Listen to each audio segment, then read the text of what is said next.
Greetings, Malifaux fans. This is Crazy Carl, back with another Malifaux video battle report.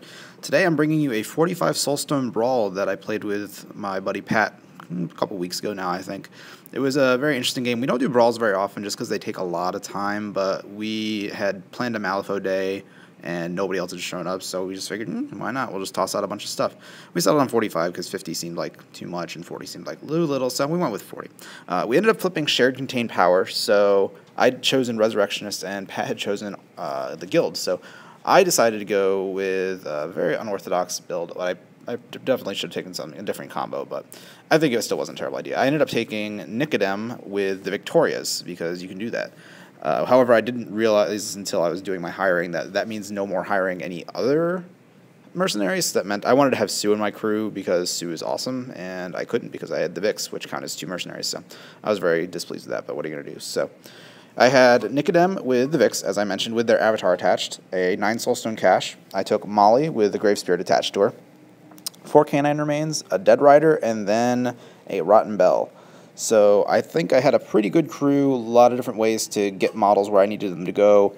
I ended up taking, for my schemes, Holdout, Surrounded by Death, and Thwart, which I didn't really think about it until afterwards that I couldn't take Thwart because I'm not playing Outcast, I'm playing Resurrectionist. So I ended up not scoring that, so it's a little bit of a spoiler there.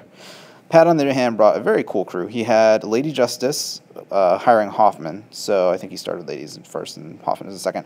He took a Peacekeeper, a Watcher, and a Hunter, along with a Guardian to go with Hoffman, and then Sam Hopkins, Papa Loco, Brutal Effigy, and then a 10 Soulstone cache. So he had a very, very strong crew. I thought it was a pretty good synergy. Hoffman run around in his giant death ball, and Lady Justice picks off things on the periphery. He took Steel Relic, Claim Jump, and then Grudge on my Dead Rider. Or not Claim Jump, Stake Claim. I don't remember what he Stake Claim on, but there you go. So first turn, crews moved up, and not much happened. Pat made a nice big protect chain between the Peacekeeper, Hoffman, and the Guardian, whereas I cast Imbue Vigor on the Vix, and it affected both of them, which was pretty awesome, and they both moved up a lot. Truth be told, I actually wanted to take a Nurse in this crew because the Nurse's spells, if I cast Massive Dose, would affect both of the Vix, which is pretty darn good. You can just imagine both Vix having Reactivate, both of them being CV11, and both of them, after having Imbue Vigor cast on them as well, being Walk 10. So they would have been absolutely bonkers. I ended up not doing that because I thought it might be a little bit too degenerate, and we were trying to just kind of have a fun game and just toss models on the table and see what happened. Here you can see Pat bringing up Lady Justice and Papa Loco on the flanks to basically deny me that part of the board because that's a part of the board that the Undead just don't really want to go in. In hindsight, I probably should toss maybe my Vix over there to try and deal with Lady Justice because they have such high CB, but as it was, I ended up sending them towards Hoffman because I figured I could get, even though he's got the armor, like the really high armor, I could get off Whirlwinds very easily because his guys are very low defense, and using Sisters in Battle, I could get the +2 damage spell off, and they're hitting pretty darn hard. Here you can see the Vic up around the corner, trying to take some cover, and a Hunter moving up along the side of the board to be intercepted by a trio of Canine Remains. I made a bit of a mistake having the Vix out in the open as I did. I forgot that Sam was where he was, and as a result, he was able to get a lot of shots off against me, which was not good. Here you can see the Canine Remains faithfully guarding Nicodem, and Lady Justice, I think, killed off one of the other Canine Remains, whereas Papa Loco then just moved. For some reason, Pat double moved instead of charging. I'm not sure why, but I guess he didn't want to take the risk of taking the damage from the melee attack and just wanted to use Take You With Me, which he ended up doing next turn and caused a massive amount of damage. He killed off the dog easily and did 5 damage to Nicodem, which was pretty ungood for me. Not gonna lie. The Grave Spirit unfortunately wasn't attached to him. It had moved off to Molly after the Dead Rider dragged up Nicodem earlier in the game. Here you can see the Sword Vic. After I lured her, I ended up placing her in the middle of the scrum there with the Gun Vic, and then tried to Whirlwind and kill a bunch of stuff and hit the Black Joker, so I just didn't do any damage, which was really not good for me. And I used a bell to try and lure away. I'm not sure what I was trying to... I guess I was trying to keep from taking attacks from the Brutal Effigy as well as the Guardian, and just taking from the Peacekeeper. But if you've ever been in melee range with a Peacekeeper, you know that's not going to end well. The the Peacekeeper's paired CB6 with critical strike built in, and I think the damage profile is like 3, 4, 5, so any hit's going to take a lot of wounds off, especially on squishy masters like the Vix, which only have 7 wounds each.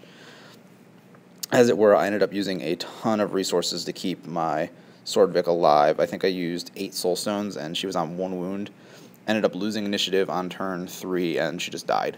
So I brought in my Gun Vic, as you can see here, to try and clean up, because I figured if I got some good whirlwinds off, I could wipe out that entire chunk of the crew, but it just wasn't to be, and the Gun Vic ended up dying shortly thereafter.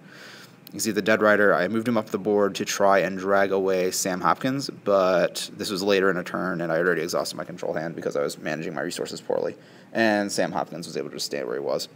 However, I did engage him, so that meant Sam was no longer just shooting willy-nilly at my guys.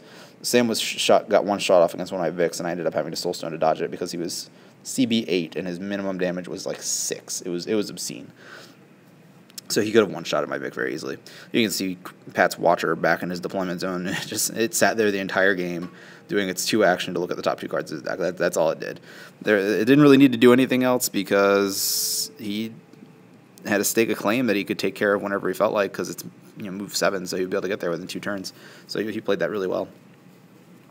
Here you can see the Dead Rider engaged with both the Hunter and Sam Hopkins, keeping Sam from being able to do too much, which was really nice for me. Eventually the Dead Rider killed off Sam because Sam's fairly squishy and the Dead Rider hits like a train. But the Hunter actually did quite a lot. It took a couple wounds off of each of the dogs, but didn't kill them. It eventually killed one of them, but then the other one was able to finish it off, which was nice for me. And I actually had moved over the Grave Spirit onto the Dead Rider and then placed it poorly, and the Hunter was able to kill off the Grave Spirit with a flurry, I believe, because he was able to hit it pretty easily, because the Grave Spirit was very, very low defense. It's a totem. It's not meant to be taking damage.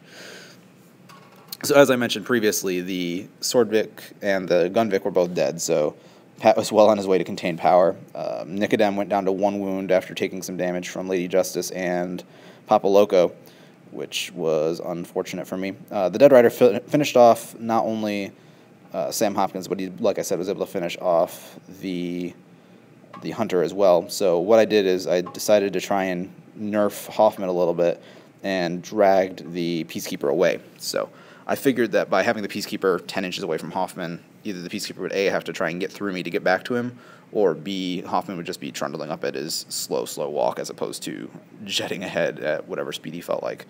It was a great plan, I guess, until I realized that the Dead Rider, while is a really good model and it's fairly high defense, even with hard to wound, it's taking minimum 4 damage from Peacekeeper attacks. So the Peacekeeper didn't kill it off, but it was going to in short order.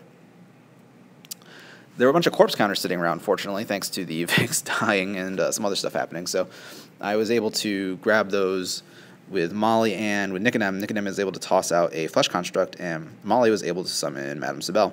And I was hoping that the Terrifying Duel might make Hoffman run away.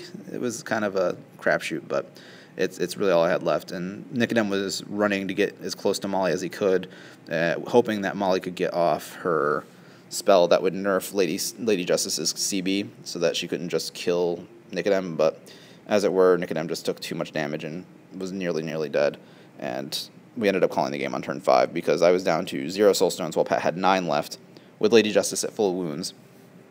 So he was able to score his full 10 points. He got his 4 points for Contain Power, 2 for Steal the Relic, 2 for Stake of Claim, 2 for Grudge, and I got nothing for any of mine. As I mentioned, I didn't get the Thwart, and I couldn't get my Holdout or Surrounded by Death because I'm figuring he was going to be able to get it. So ended up being 10-0, but it was a really fun game. I hope you guys enjoyed it, and see you next time.